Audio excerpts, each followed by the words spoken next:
welcome back to the Crochet Crown. I'm your host, Mikey. The letter that we're going to do today is the title of this video.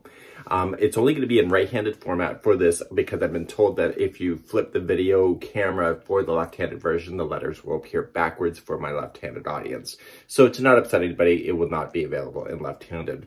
Also, in the video description, I linked the playlist where all the letters will exist. They will be provided in time, but I also put one video on how to sew the appliques to the project without going through. So if you want to add personalization of the name and not ruin your project, you could do it that way as well. So I will leave that in your hands, and without further ado, let's get started.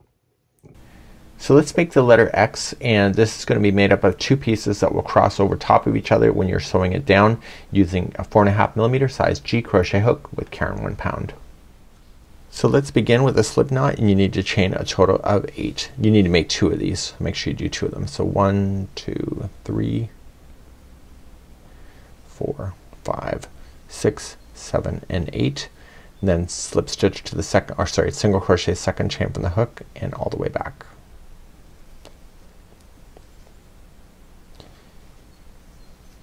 So it's kind of like doing the eye, right? Just 2 pieces. I was kind of glad about it too because I thought, oh geez, it's gonna be hard. But no. Okay, so you're gonna get all the way back. The tail that you're working with is the one that you want to keep for the project to sew it down. The other tail is the beginning tail that you want to get rid of. So get that tail into a tapestry needle.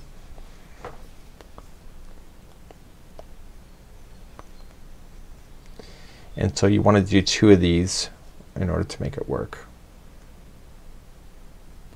So just turning over the piece to the back side, just weave in the tails back and forth a total of 3 times.